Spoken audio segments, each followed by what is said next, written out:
Olá, sou o professor Augusto Manzano e hoje quero falar sobre as estruturas de codificação que são encontradas nas linguagens de programação. Então vamos lá. A partir de exemplos apresentados em algumas linguagens de programação neste mini-curso e de outros comentários realizados, pode-se inferir que as linguagens de programação imperativas se diferem basicamente na forma sintática de como cada bloco de operação do código é escrito dentro do programa. Se difere nas operações das ações de entrada e saída de dados. Se difere na forma de definição de variáveis constantes e no uso de alguns operadores aritméticos e também relacionais. Veja algumas estruturas de programas. Por exemplo, este é um programa codificado na linguagem Pascal. Observe o título em branco, a definição de início na cor amarela, a finalização do programa na cor azul e entre o bloco definido begin e end, a indicação de bloco de operação, que pode ser substituído por ações de entrada, processamento e saída. Observe na sequência um programa codificado na linguagem C. Veja os pontos marcados em branco, amarelo, azul e verde.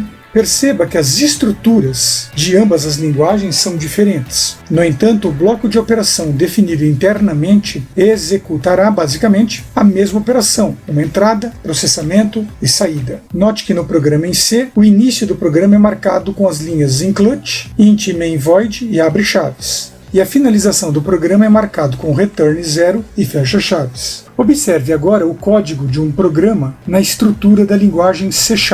Observe os pontos em branco, amarelo, verde e azul. Apesar da estrutura de uma linguagem em relação a outra ser diferente, há nessa estrutura a indicação de alguma coisa familiar. Observe que a marcação de início do programa em C# utiliza linhas using system, namespace, abre chaves, class program, abre chaves, static void main, abre chaves. A finalização é feita com 3 chaves na cor azul, cada qual fechando o bloco acima definido como static, class e namespace. No trecho indicado como bloco de operação, ter-se-á as operações de entrada, processamento e saída. Veja ainda um programa codificado na linguagem C++.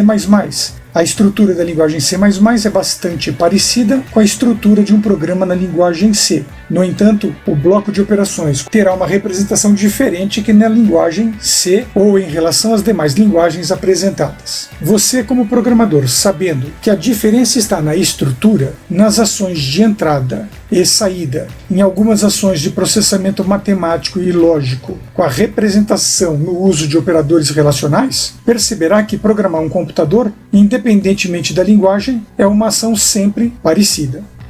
Linguagens de programação imperativas se parecem basicamente na execução de operações matemáticas e lógicas, sendo essa uma questão bastante comum em outros paradigmas computacionais, na execução de laços iterativos e interativos, na definição de subrotinas como procedimentos e funções, e também no uso de passagem de parâmetro, na medida em que se utilizam de variáveis com escopo de visibilidade local.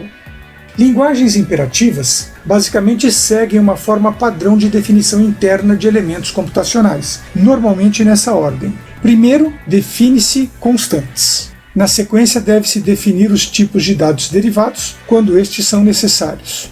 Depois, faça a definição das variáveis e, por último, o estabelecimento das ações de entrada, processamento e saída. Para que uma linguagem de programação seja considerada imperativa, mais precisamente a parte das linguagens estruturadas, esta deve permitir o uso dos seguintes recursos. Primeiro, a definição de tipos de dados derivados. Segundo, o uso de subrotinas, procedimento e função.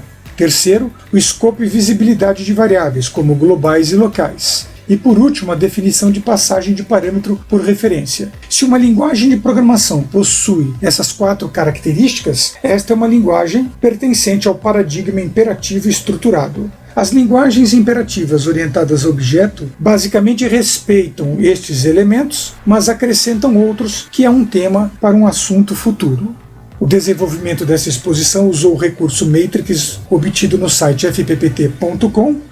Obrigado por sua atenção e prestígio, não deixe de se inscrever no canal, não deixe de dar um joinha, muito obrigado, até mais, um abraço.